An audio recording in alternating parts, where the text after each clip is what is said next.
Fala pessoal, hoje o Troco do Pão a gente vai jogar um pouquinho de Control. Um game muito interessante que eu já zerei, mas eu não entendi absolutamente nada, né? Fiquei voando aqui na maionese por causa do que é mostrado dentro do game. Mas ele é bastante interessante para nos implementar no mundo capitalista, principalmente porque ele tem uma ambientação focada muito em escritórios, né? Então quem trabalha em escritório vai se identificar dentro desse game, né? Que é uma coisa imensa, né? Um escritório imenso que tu vai explorando, não acaba mais porque ele vai se materializando, se desmaterializando na tua frente e é uma coisa louca, cara, tu sabe, é bizarro. Mas mesmo assim, é bacana a gente começar jogando esse game e bater um papo sobre a ideologia em Marx, porque é justamente por conta do trabalho dentro do mundo capitalista que Marx vai começar a identificar essa condição da ideologia que faz com que os indivíduos se submetam a essas condições de uma forma tão dócil e tão eficiente que, apesar dele ser extremamente explorado e massacrado pelo sistema capitalista, ele não faz absolutamente nada para se contrapor a essas condições e muitas vezes até se torna aliado dos próprios exploradores, né, das próprias pessoas que estão explorando sua força de trabalho. Então a gente vai entender mais ou menos como é que isso acontece dentro desse jogo, que se baseia no controle das pessoas, né, de uma forma bem, sei lá, viajada e até mesmo metafísica, metafórica, sei lá o quê. Então vamos aqui começar e eu espero que vocês curtem. Basicamente a gente compreendeu que para Marx há duas classes sociais dentro do nosso mundo, né, entre indivíduos. E essas duas classes sociais elas se baseiam basicamente naqueles que são os dominantes e aqueles que seriam os dominados. Porra, tu me deu um mó sustão aqui, cara. Eu tô conversando aqui agora. Qual é o teu nome? É Pedro Cabral, o teu é? Apuã. Tá, vou te chamar de índio. Tá. Dentro da sociedade capitalista, os dominantes seriam aqueles que detêm os meios de produção. Seriam aqueles que têm a condição de adquirir riquezas, de acumular riquezas, certo? E por outro lado você tem os dominados. Esses dominados eles seriam aqueles indivíduos que para conseguir uma condição de sobrevivência, de subsistência, eles vendem a sua força de trabalho, né?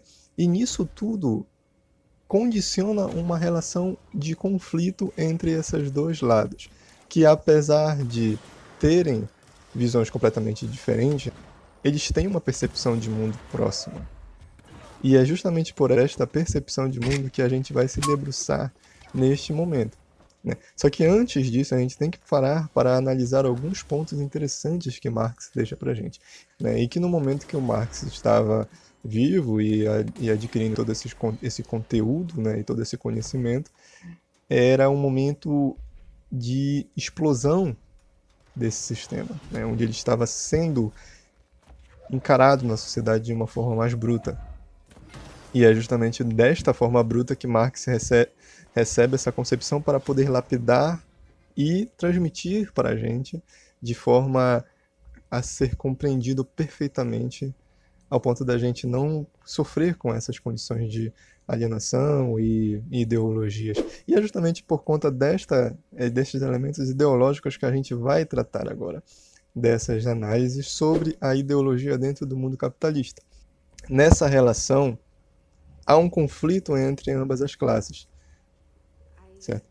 Onde você tem a condição desses que são dominados de trabalharem e gerarem esse valor, mas esse valor ele é adquirido e não é especificamente por eles que produzem, e sim por aqueles que têm esses meios de produção através de algo que nós chamamos de mais-valia, entende?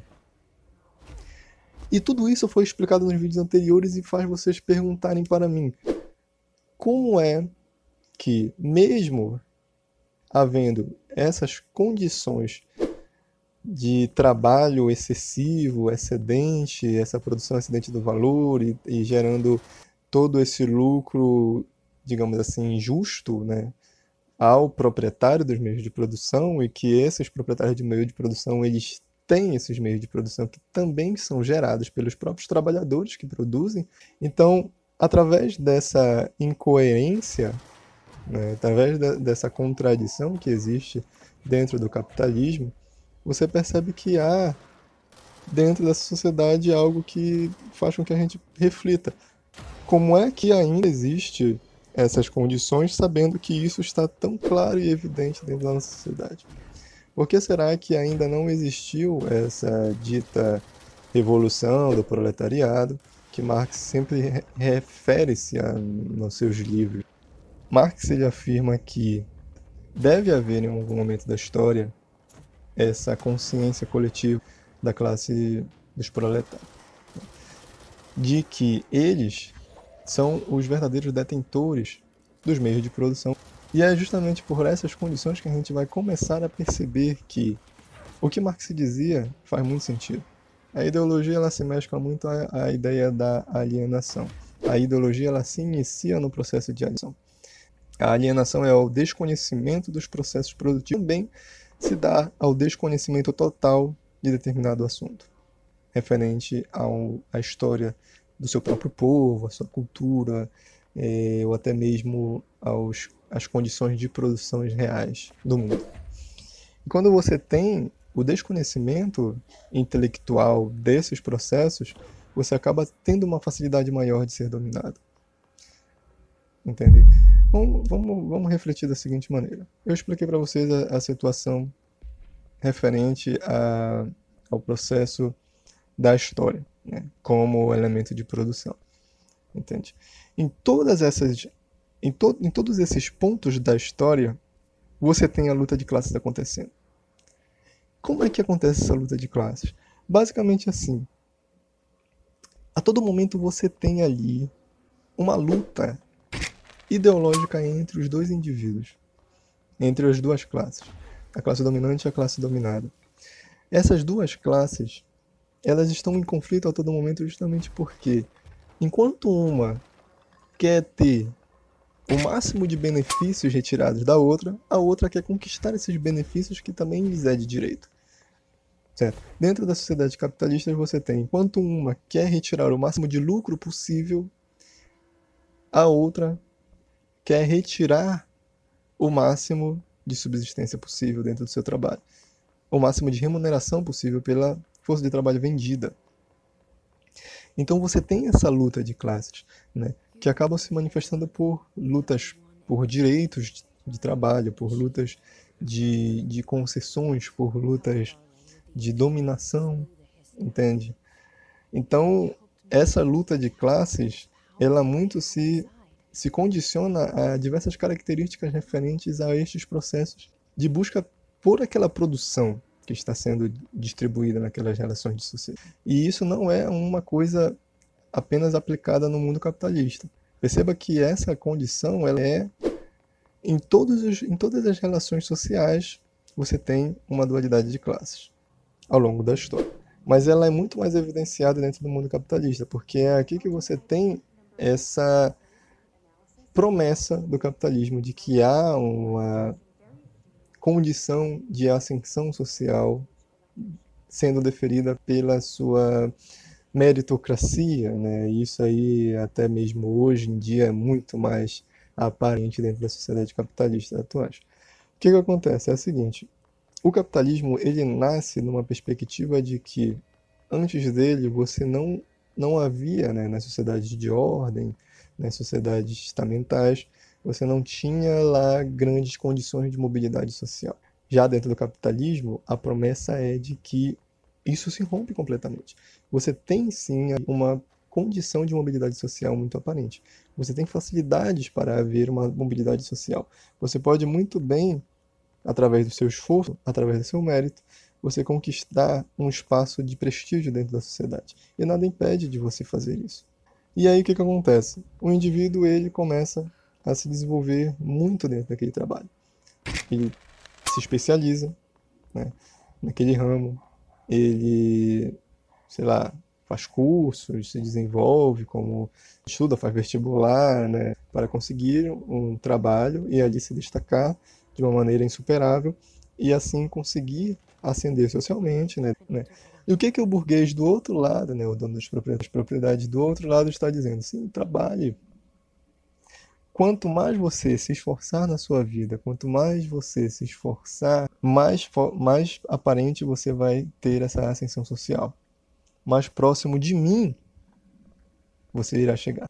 Aí, obviamente, com esse discurso maravilhoso, essa coisa incrível, todo mundo vai se deixar levar, né? E obviamente a gente vai se matar de trabalhar para conseguir alcançar esse sujeito tão glorioso, né? Só que enquanto você se mata de trabalhar, mais e mais você vai enriquecer esse indivíduo, certo? Quanto mais você se especializar, mais rápido você vai desenvolver um trabalho e mais aquela mais-valia você irá produzir para aquele indivíduo, certo? Então o lucro dele vai ser multiplicado e a sua ascensão social ela pode até ser percebida, mas você vai continuar sendo um proletário, certo?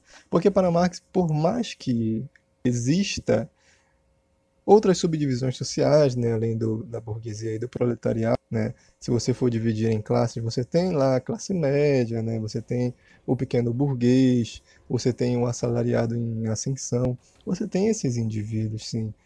Mas dentro dessa lógica, né, para Marx, eles não são importantes, eles não têm grande importância, entende? Porque o que acontece? Primeiro, o proletário em ascensão vai continuar proletário. Ele vai continuar vendendo sua força de trabalho e trabalhando para um burguês. E o proletário em ascensão é aquele proletário que ele consegue ter mais ganhos, mas ele não consegue acumular ainda, certo? E se esse proletário continuar, né, se destacando na sua empresa e ser realmente, de fato, um trabalhador em grande destaque, valioso para aquela empresa, você acha mesmo que o patrão, né, o burguês, ele vai querer abrir mão dessa excelência de trabalhador para que ele abra seu próprio negócio? Ele vai aumentar o salário desse indivíduo até que ele se satisfaça dentro daquela empresa.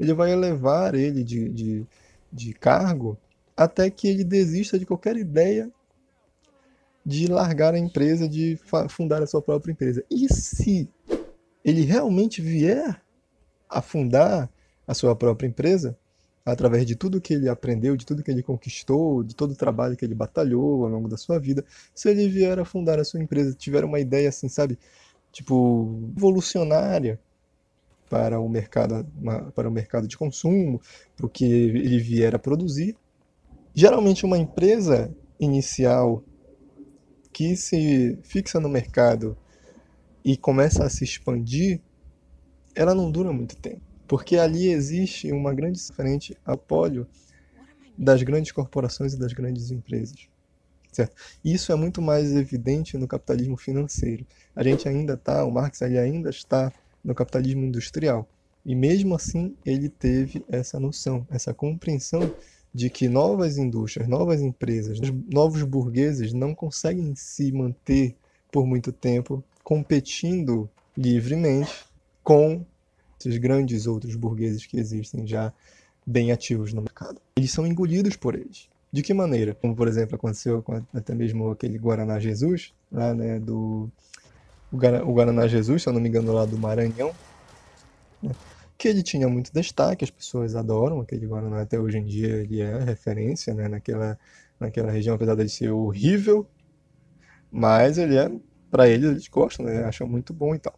Não demorou muito para que a própria Coca-Cola compre esse Guaraná Jesus, essa empresa, né, para que eles tenham aquele público lá bem estabelecido dentro daquela região, daquele estado. Não é um único exemplo que nós podemos citar.